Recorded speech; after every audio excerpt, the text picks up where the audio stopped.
के रहने वाले हैं, या हम तो मतलब यहाँ के रहने वाले हैं, हम पटना में प्लॉट क्यों लें, या पटना में प्लॉट लेंगे तो फिर पटना में मेरे प्लॉट को देखेगा कौन। ठीक है, तो इस चीज को बताने के लिए आप ये कह सकते हैं, देखिए पटना आज की डेट में ग्रेटर पटना बनने जा रहा है। क्या बनने जा रहा है? ग्रेटर पटना बनने जा रहा है। और वो ग्रेटर पटना कैसे बन रहा है, इस चीज को आप समझिए। ये है पटना, ये क्या है? पटना। और इसी पटना को स्टेट गवर्नमेंट और सेंट्रल गवर्नमेंट की ये प्लानिंग है कि ग्रेटर बनाना है, यानी महानगर घोषित करना है। तो महानगर घोषित करने के लिए जो इसका एरिया होना चाहिए, क्षेत्रफल, जो इसका डेवलपमेंट होना चाहिए, पॉपुलेशन होना चाहिए, वो सब चाहिए उसको, तभी तो उसको महानगर घोषित किया जा सकता है। तो महानगर घोषित करने के लिए क्या किया जा रहा है कि इस पटना के क्षेत्रफल को बढ़ाया जा रहा है। क्या किया जा रहा है? इसके क्षेत्रफल को बढ़ाया जा रहा है। ठीक उसी तरह जिस तरह दिल्ली को बढ़ा करके एनसीआर बनाया गया। दिल्ली एनसीआर कैसे बना? तो दिल्ली के आसपास जो भी एरिया था, चाहे वो किसी भी डिस्ट्रिक्ट का हो, सॉरी किसी भी स्टेट का हो, उसको एनसीआर में शामिल किया गया और फिर उसको डेवलप किया गया। इससे क्या हुआ? दिल्ली पर जो भार था पॉपुलेशन का, वो कम हुआ। जो पॉपुलेशन थी, जो भीड़ थी, वो फैलने लगी। ठीक है, और आज की डेट में इसी एनसीआर में सबसे ज्यादा डेवलपमेंट वाला जो एरिया माना जाता है, वो कौन सा एरिया माना जाता है? नोएडा।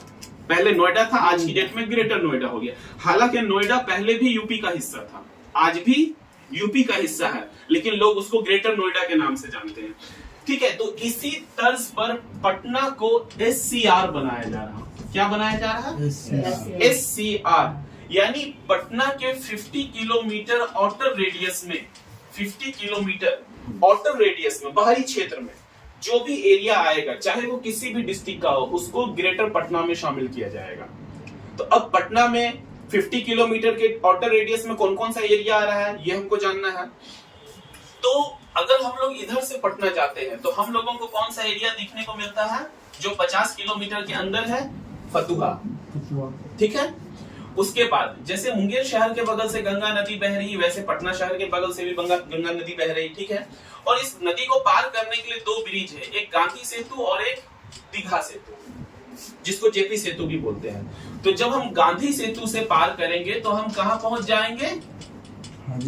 हाजीपुर। ठीक है, और दीघा सेतु से पार करेंगे तो कहां पहुंच जाएंगे? सोनपुर। उसके बाद हम लोग इधर आ जाते हैं, तो इधर कौन सा एरिया दिखता है? सरमेरा। और आगे बढ़ जाए, कौन सा एरिया है? मसौरी। और ऊपर चले जाए, आपका कौन सा एरिया है? नौबतपुर, बिहटा, ठीक है, मनेर। ये सारा एरिया जो है पटना को चारों तरफ से घेरे हुआ है। ठीक है, और ये सारा एरिया डेवलप होगा। ये जो सारा एरिया है, ये सारा एरिया डेवलप होगा, लेकिन कोई कम, कोई ज्यादा।